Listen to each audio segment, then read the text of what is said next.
So the binary of this, right? What's 255 in binary? 8 ones. 7 ones. 7 ones. Right. So we have 8 ones.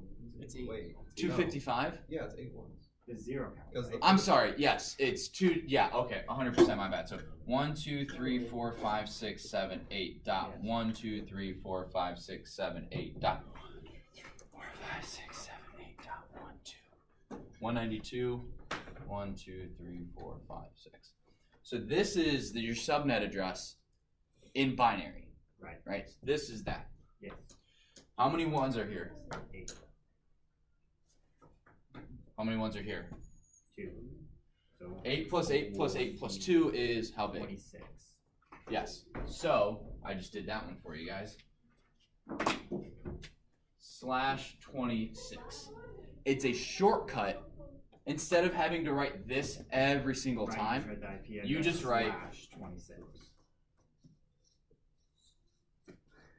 Bam, done. Does that make sense? Yep. Okay. Like I said, it's all things theoretically make sense. Then going. It's just doing it. Doing it that kind of is like. Okay, which is like theoretically how it is, but I'm not sure what step to take. Which is why on Friday, this is all we're doing.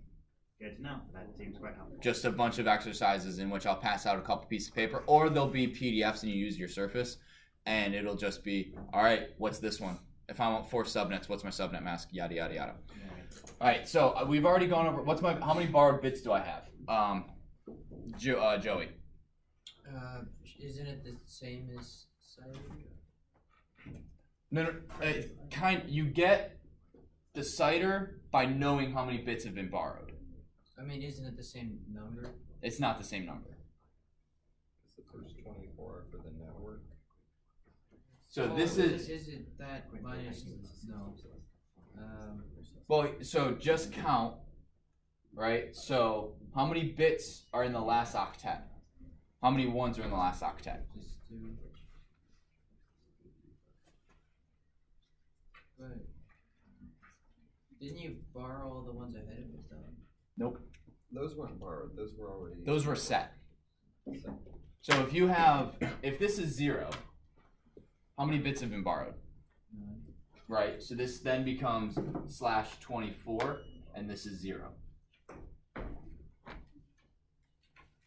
Because I have 8 here, 8 here, 8 here, and 0 here. So then it's just the one subnet, or not really any subnet? So that would be you don't have a subnet, you just have a network. So, but we have, what was this, .192 /26, and we borrowed 2 bits. So what's my network name, Will? Or my network address? Right, 192.168.0.0. Correct. What's my broadcast address? Excuse me, Dan, you know this one? Broadcast address. 192.168.0. All right. Yep. 100%. So this is going to be my lowest in my subnet. This is going to be my highest. Correct? Yeah. Now, how do I know how big my individual subnet is? All right. We have to go. How many subnets have been created by using 192? Yeah, 4. 4. Okay. So we're going to do 256 because 255. All right. So because 0 to 255 equals 256. Make sense? If you count 0, 0, 1, 2, 3, 4, 5, 6, 7, 255 is 256 numbers. And I've created 4 subnets, so I'm going to divide this by 4. What number is that? 84?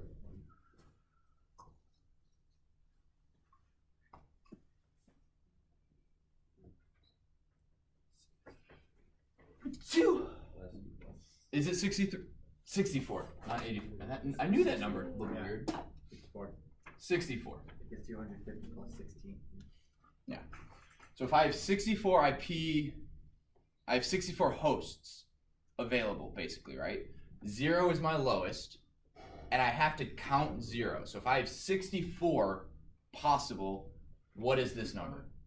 65? Close. You're 63. there. You go. 63. Because 0 has to count as one of them. So my broadcast is .63. So then, what's my host minimum, Ethan? And what's my maximum? That's 62. So now, this is one subnet, right? I've created 4. How do I get to the other one, right? You basically have to tell, so you have one router with this information, and you'd have a second router, and the starting address would be, oh, no, I'm sorry. Who wants to take a guess as to what the starting address would be of the next one? 65, or well, the network or the starting host? 64. The network would be 64. There you go. The host would be 65. And we would do the exact same thing, right? This would just become 64. This would become what? 64. 64. This would become 127. 127. This would become 65. 65, and this would become 126. 128. 126. Yeah, sorry, I was looking at the wrong thing. Yeah, that's your second subnet. 3 and then 4. Those are your 4 subnets you would use with this and that. Wait. Yes. So with the host number of the IP address, that can vary freely between. The host number. Oh, yes, in between these 2 numbers. Yeah. Well, I'm talking about backup and the big IP address where it currently we put a 64, but it was previously 0. So it can fluctuate freely between different numbers without affecting where things go based on IP address, except for subnets. yeah. So as long as it's not one of these 2, you'll get the same answer. So let's do. So Let me show you. Well, I'm just wondering, so for the external computers connecting to that IP address, it would be really it's the first 3 places that matter, and the last one only is there for subnets.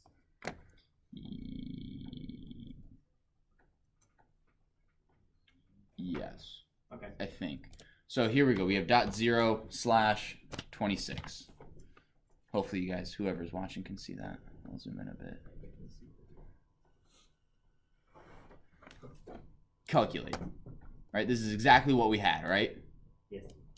So if I then go 15, right, which is still in this range, nothing down here has changed. Right. Because it's still part of that subnet. Once I change this to 150, these numbers changed.